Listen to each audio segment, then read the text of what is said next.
The Verakai considered themselves the peak of evolution. Their muscular frames, towering height, and near-invulnerable physiology made them unchallenged in physical warfare. They had crushed rebellions, subdued empires, and restructured entire planetary systems with brute force alone.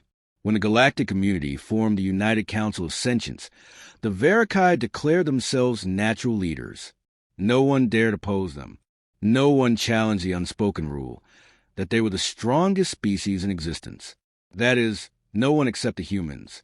But even then, humans never actually challenged anything.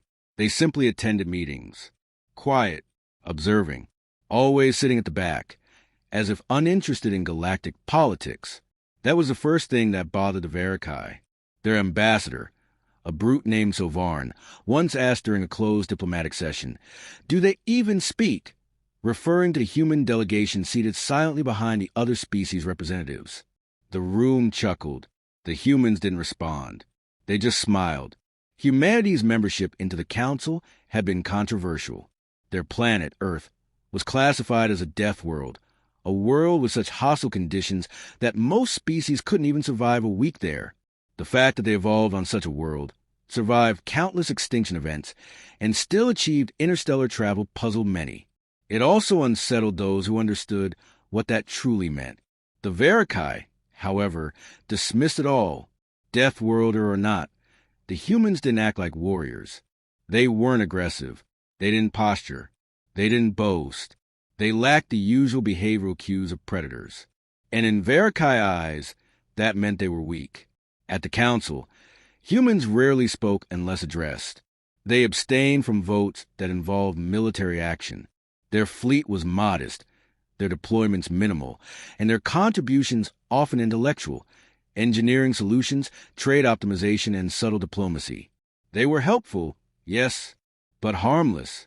At least that was the dominant belief. A younger Verakai officer, General Carvox, grew increasingly irritated by the humans' behavior. "Why do they always sit at the back?" he asked Sovarn during a strategy summit. "It's not out of respect. It's arrogance. They think they're above us all." Sovarn scoffed.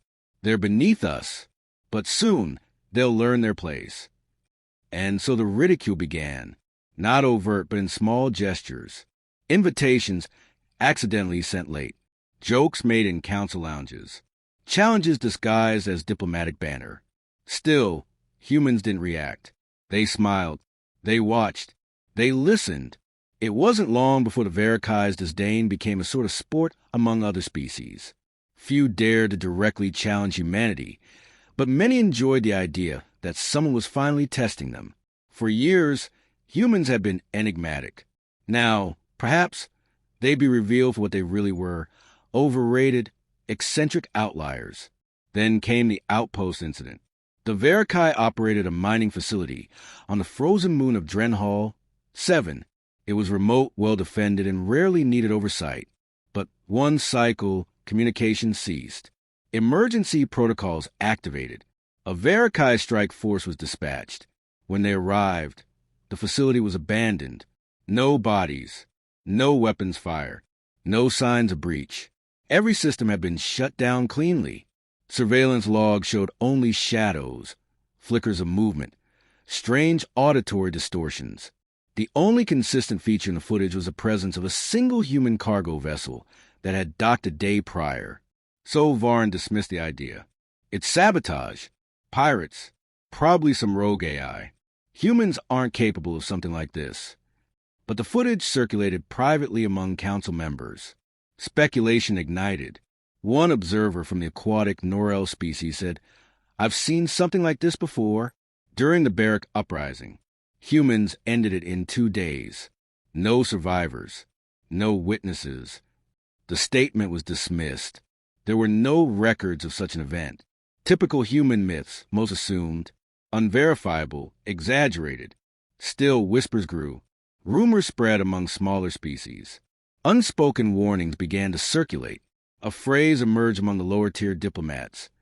"Don't poke the humans." No one could cite where it started, but it became common in private conversation. The Verakai remained unconvinced. To them, strength was muscle, weaponry, and domination.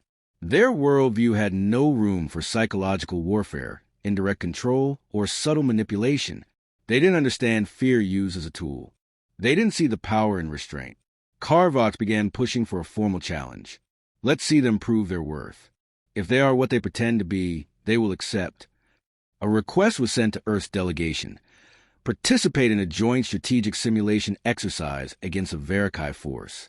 It was framed as a test of tactical compatibility. The real goal was to humiliate them publicly. The human response was brief. We accept.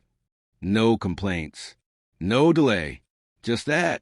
The simulation would take place on Murak, for a planet with active volcanism, acidic storms, and electromagnetic disturbances. The perfect arena for Verikai tactics, brute force deployment, overwhelming firepower, and sensor-jamming endurance. Human forces arrived late, with only 10 units. The Verikai had sent 300. The briefing was simple. Eliminate the opposing force or force a simulated surrender. Live ammunition was restricted. No real deaths. Standard protocols. Carvox watched the humans from his command tent. Disgusted. No heavy armor. No mechanized suits. Just 10 humans in light adaptive gear, with strange packs, and even stranger equipment. They're not even trying, one Verikai officer sneered. The exercise began. Verikai units swept the southern ridges in formation. Within minutes, one team went dark. No alerts. No signals. Just silence. Anomaly, they said. Equipment failure. They pressed forward. Then another team vanished. Still no sign of the enemy. No footprints. No plasma scarring. Just equipment left behind, deactivated with surgical precision. Carvox demanded scans. Nothing showed. No heat signatures. No motion trails. Then the drones failed. Not exploded. Not destroyed. They simply stopped transmitting, as if someone had plucked them from the air and turned them off. At the command post, a small piece of paper was found in the supply crate. A real piece of paper. Not digital. Not encrypted. It read, eyes open, mouth shut. Carvox began issuing recalls. His officers protested. They're just humans. This isn't war. It's an exercise. But he knew something was wrong. 3 hours in, only 30 Verikai remained active. The rest had been eliminated, not injured, just removed. One by one, quietly, efficiently. The council observers were silent, watching the feed with growing unease. The humans remained unseen, only glimpsed occasionally in reflections or faint outlines in environmental overlays. Then, a direct message was sent to the Verikai command channel. Audio only. A calm human voice. We're done here. The exercise officially ended. Humans emerged from the ash-covered ridge, completely unscathed. All 10 of them. Not a scratch. One of them offered Carvox a canteen of water and said, "Good exercise." Learned a lot. Carvox didn't respond. He couldn't. The Verikai High Command convened in secret after the Murak for incident. They labeled the simulation a statistical anomaly, a fluke caused by terrain familiarity and unfair technological disparity. But no amount of internal rationalization could fully erase the discomfort gnawing at the edges of their confidence. Something about humanity didn't align with what they thought they understood. Strong species didn't hide their strength. Powerful empires didn't sit quietly at the edges of power. Carvox was reassigned, not officially demoted, but moved to a less visible post. His record marked the first Verikai strategic loss in a council-sanctioned simulation. For a species that built its pride on dominance, it was a stain no rhetoric could erase. The council grew unusually quiet after the event. Debates shortened. Military proposals were shelved. Representatives took longer pauses before speaking. For the first time in decades, fear crept into the decision-making process. Not a war, but a misstep. Smaller species began reaching out to humanity, no longer with suspicion or passive curiosity, but with offers of collaboration. A research partnership here, a mutual defense pact there. The humans didn't make demands. They accepted only those that aligned with their own cryptic priorities. They continued to sit at the back. But change was unfolding elsewhere, beyond the reach of council eyes. A series of mysterious incidents began cropping up along the galactic rim. Pirate lords who had plagued entire sectors for decades disappeared overnight. Planets known for lawlessness abruptly stabilized. Weapons traffickers went dark. Some suspected internal power struggles. Others whispered about rogue mercenaries. But in each case, a human vessel had passed through the sector just days earlier. On the surface, there was no evidence, no proof, just a pattern. When the Council Intelligence Corps compiled the data, they brought it directly to Sovarn. 37 high-priority threats neutralized in 4 months. 0 casualties. No alerts. No broadcasted engagements. It wasn't war. It was surgical correction, silent, clinical, and efficient.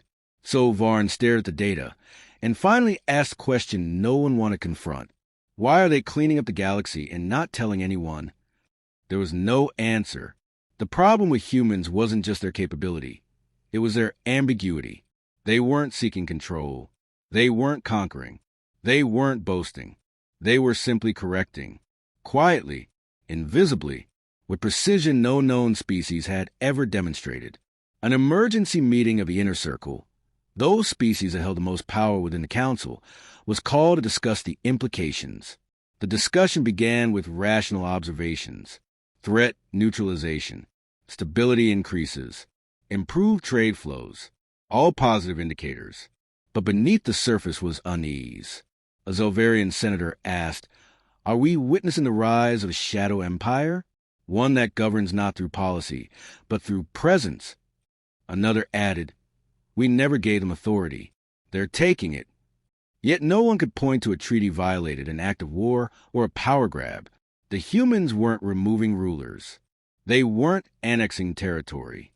They were simply ensuring that chaos didn't spread. Sovarn finally stood. This is not war. This is something more dangerous. This is influence without resistance. Control without ownership. Some agreed. Others remained silent. Fear now had a new face, not brute conquest, but unseen hands. Meanwhile, humanity remained quiet. No declarations. No claims. They continued sitting in the back, offering advice only when asked, always polite, always restrained. It was a restraint that terrified the Verikai most. Species born from struggle understand war. They expect it, plan for it. But a species that had mastered not using force was alien to them. Desperate to understand, the Verikai requested access to Earth's cultural archives. Officially, it was framed as a diplomatic initiative. In reality, it was an intelligence operation. What they found shattered the last illusions.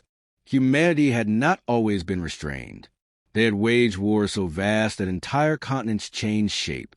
They had built weapons capable of extinguishing their own species.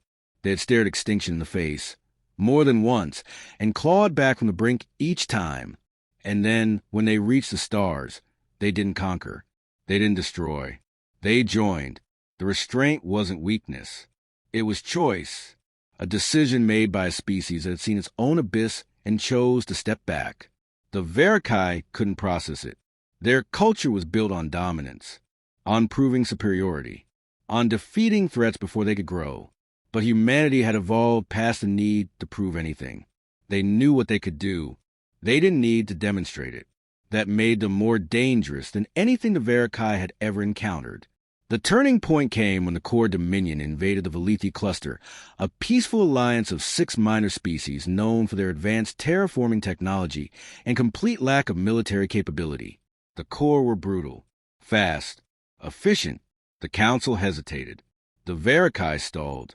Earth said nothing, until a single message was sent from the human diplomatic corps. Hold position. Assistance is en route. No fleets were dispatched publicly. No announcements made. Just a note. Then silence. Within 36 hours, every core vessel was disabled. Not destroyed. Not boarded. Disabled. Dead in space. Communications down. Propulsion offline. Life support intact. When recovery teams finally reached the vessels, they found every soldier unconscious. No injuries. No fatalities. No memory of what had happened. The ships were left drifting in a pattern that formed a message in binary code. Enough. No human ships were seen. No transmissions traced. The council convened an emergency session. The message was clear. Earth was no longer asking. They were warning. So Varn stood again. They didn't just stop an invasion. They made a point. They did it without firing a shot. And they made sure we understood who allowed the galaxy to remain stable. No one objected. No one questioned. Human representatives attended the next session as they always had. Quietly, sitting in the back. No gloating. No mention of the core. Just silent observation. But this time, every eye in the chamber occasionally drifted toward them. Not out of curiosity. Out of deference. Smaller species began positioning their own seats closer to Earth's delegation, not politically, but physically, as if seeking protection without needing to ask. The Verakai considered retaliation, not open conflict, but probes, cyber attacks, testing limits. Each attempt failed before it began. A virus would collapse before activation. A spy drone would lose control mid-flight. An intercepted transmission would redirect to a loop of human laughter. They weren't just watching. They were already in the systems. Already ahead. So Varn convened a private council of Verakai war minds, old strategists from their conquest era, each tasked with a singular objective: determine how to defeat humanity. After weeks of modeling, simulations, and analysis, the result was unanimous.